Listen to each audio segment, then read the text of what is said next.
tudi tebi kdaj tako zazdi, kot da zmaga ti iz rok polzi, da to življenje sama borba je. Se trudiš, a tvoj cilj ti beži.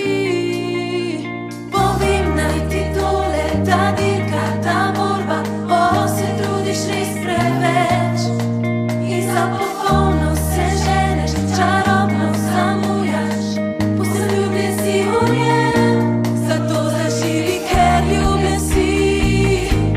Sprejmi, da te Bog je osvobodil, dovolj si dober, ker ljubi te. Ostani to, za kar on ustvaril te je, in živi tako, kot ljubljen si. Živi tako, kot ljubljen si.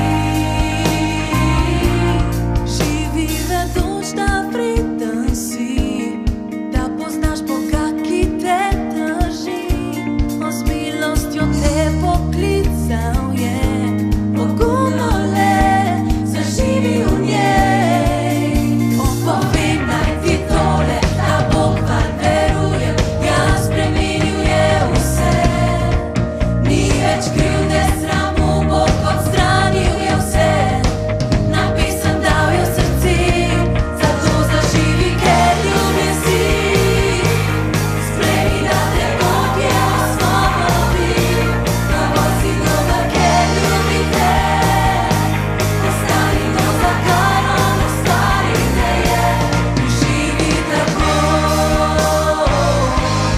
kot ljubljen si. Živi tako, kot ljubljen si. Živi tako, kot ljubljen si. Stoj zdaj tako, kot da veš, do njem si.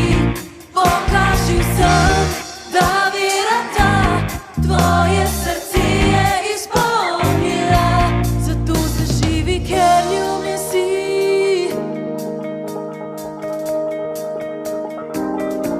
Dovolj si dober, ker ljubi te.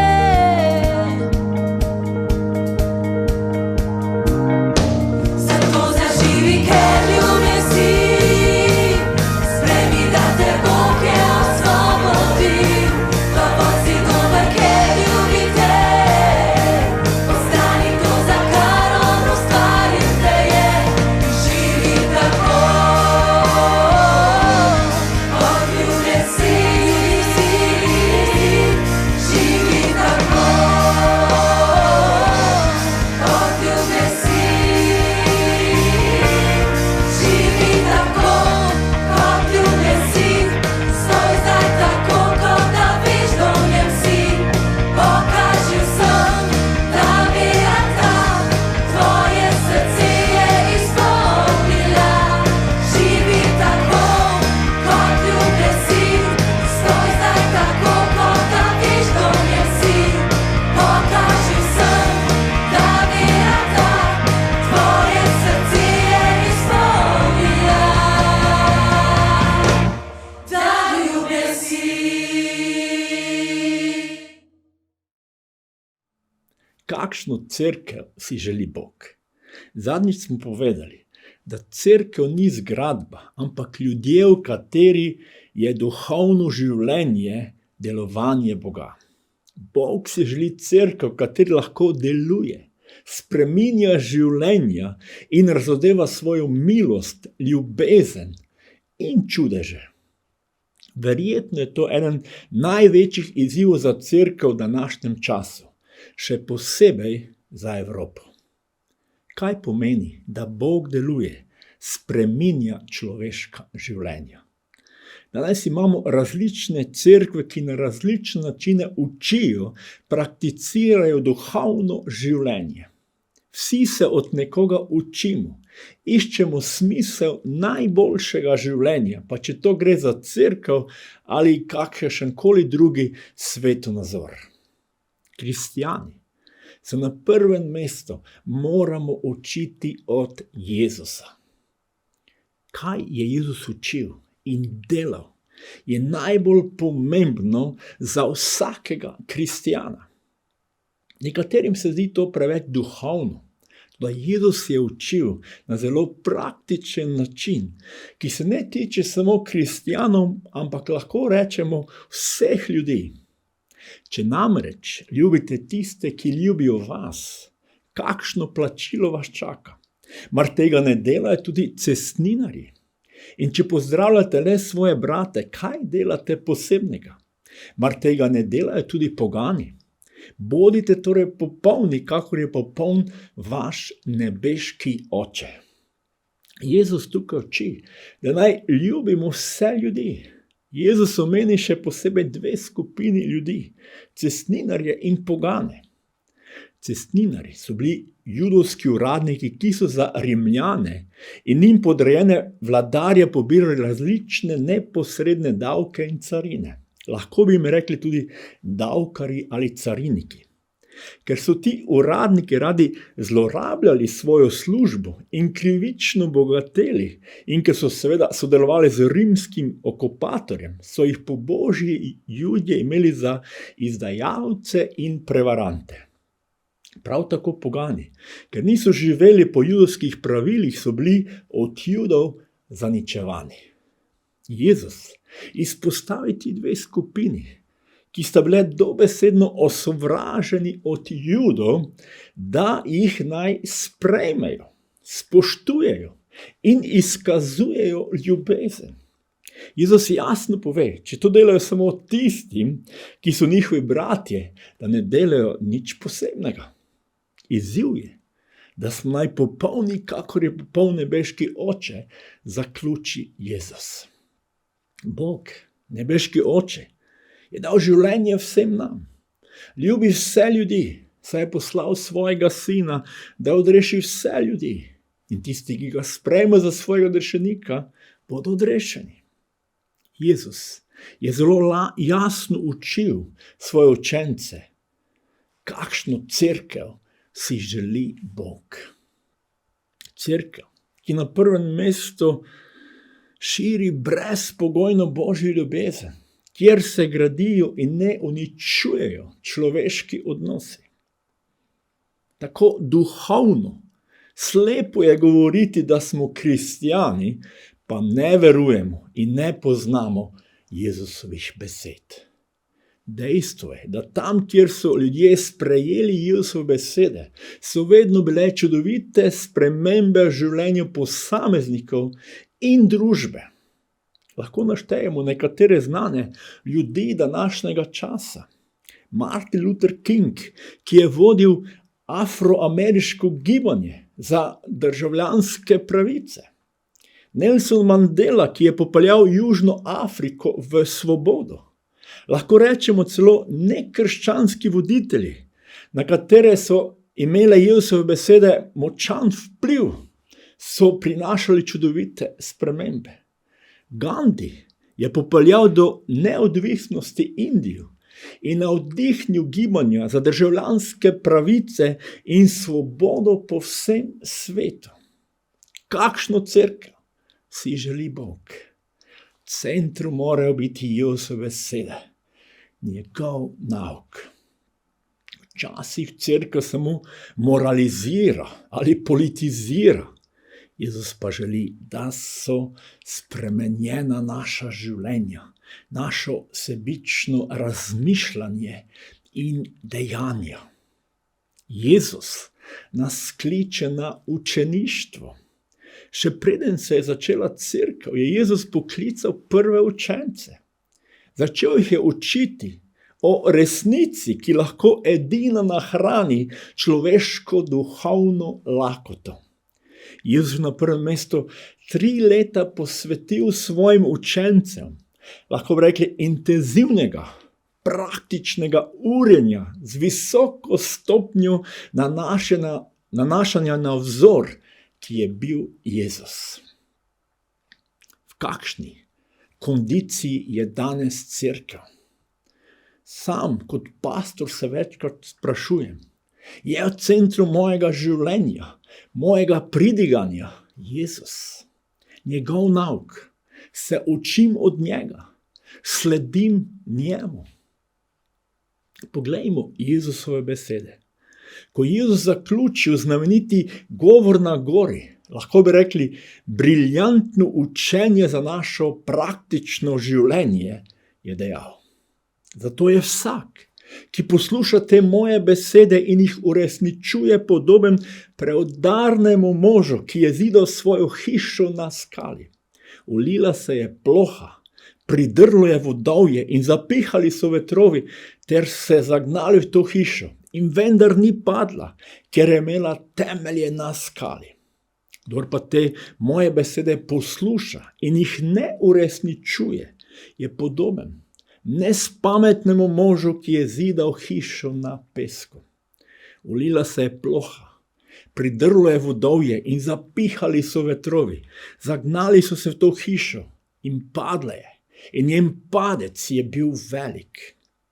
Ko je Jezus končal te besede, so množice strmele nad njegovim naukom, kajti učil je kakor nekdo, ki ima oblast, in ne kakor njihovi pismouki.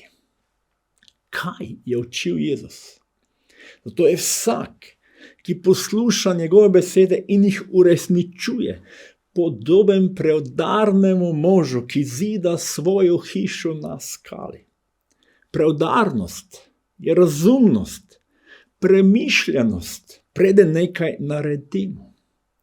Jezus je uporabil primer iz vsakodnevnega življenja, zidanje hiše. Kako pomembno je, ko gradimo hišo, da jo gradimo na dobrem temelju. In vemo, da v bistvu Jezus govoril o našem življenju. Jezus govori o nalivih, neurjih našega življenja, ki vedno pridejo. Velikokrat lahko pride neurje iznenada. Izrael je znan po močnih nalivih, ki pogosto povzroči hude poplave.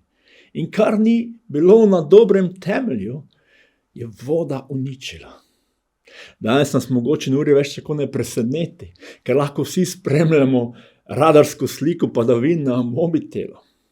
Toda vsi vemo, da so različna neurja našega življenja še kako realno prisotna in kako pomembno je, da je naše življenje grajeno na močnem temelju. Ponovno bi lahko rekli, kakšno cerkev si želi Bog. Da je v centru on. Jezusove besede le te daje napredek, rast, pomoč, zaščita. Bog lahko pliva na naše življenje in nas potem lahko kontrolira oziroma vodi, usmerja le tedaj, ko mu dovolimo. Tedaj lahko on deluje in se razodeva svojo močjo. Ko je Jezus zaključil govor na gori, kakšna je bila reakcija ljudi? Ko je Jezus končal te besede, so množice strmele nad njegovim naukom, kajti učil je kakor nekdo, ki ima oblast, in ne kakor njihovi pismouki. Jezus ni samo učil, ampak je za njegovimi besedami bila moč, ki lahko spreminja naša življenja. Ali želimo pripadati takšni cerkvi? Ni lahko, ko se soočamo s svojo grešnostjo, sebičnostjo, kajti tedaj bi najraje pobegnili, ko čutimo svojo na eni strani nemoč in na drugi strani uporništvo. V Svetem pismu beremo, da so mnogi zapustili Jezusa. Po tistem je mnogo njegovih učencev odšlo in niso več hodili za njim. Jezus je daj rekel 12, ali hočete tudi vi oditi? Simon Peter mu je odvrnil, Gospod, komu naj gremo? Besede večnega življenja imaš in mi trdno verujemo in vemo, da si ti sveti Božji. Ja, mnogi so odšli od Jezusa, niso več hodili za njim in se od njega učili. Toda učenci so spoznali, da ima Jezus nekaj najboljšega, besede večnega življenja in so šli naprej za njim. Bog se želi cerkev, kateri je center, Jezus nauk, Jezus.